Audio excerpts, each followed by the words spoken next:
Hi, I'm Susan Gillig-Grube, and I'm here at Annapolis Pearl Gallery at 32 West Street in a co-op with 14 other artists, and I'm here to share a couple of my paintings with you.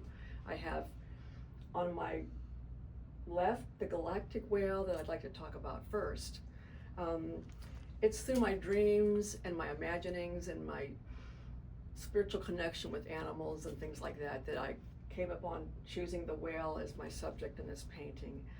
I keep a dream journal, and I have dreams of whales, and so I thought I really wanted to try to get a feel for what it's like to have my dream on a canvas. So, and an interesting side note would be that the constellation Cetus is in the Milky Way galaxy, or the galaxy, and it's placed in outer space next to a place called the Waters, which is next to the Pisces constellation, the fish.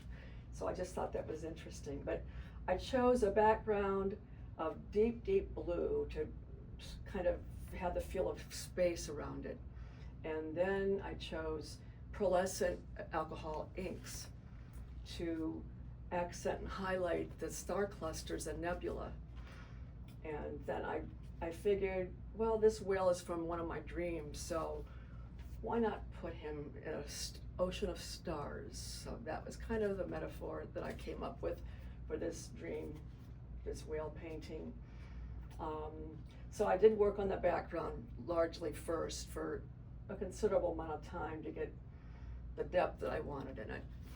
And then my second stage was to take a big sheet of tracing paper and to position my whale on my canvas to see, I wanted him to fit the whole canvas. So I did that, and I worked on some of the whale, and I added some, it's very tactile. You can feel these little pebbly granules along the whale's surface.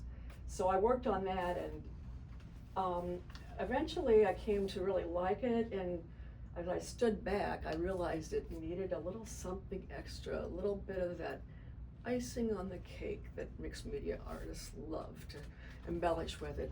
Then I chose some of my jelly print papers along the whale's breast here. And you can see here, these are some of my papers that I have a large variety of these, and even some that look like they're failed. And I think I'm gonna throw them away, but they come in handy, so don't throw them away.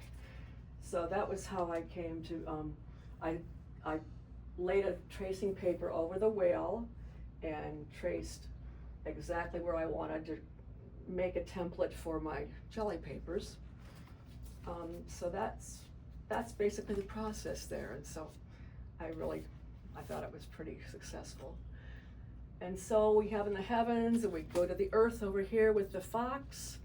And this is a different feeling of fox and vibrancy. And, the fox I admire the fox for its resilience and his, they're kind of sly, but they're also they take care of themselves very well. So self-reliance. And I chose a palette of orange that I began with first. And once I got the orange laid on, I began the fox with the same method as I did on the whale, tracing it, and then I put pastel rub on the back, and then I can draw it in there, positioning it, and I said, that's a lot of orange. So, which is odd, because I'm basically a blue and green person, but I did the orange, and I said, okay, he needs a dark background behind him to contrast. And I was successful with that, I thought.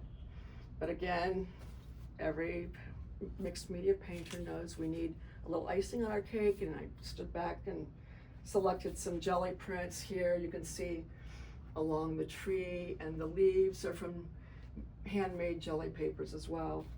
And I guess the final stage was just shading in some of the orange and adding some free-handed little ferns and things. But he's, I worked really hard on that fox, so I have to say I'm the most pleased with this fox of all the ones I've done.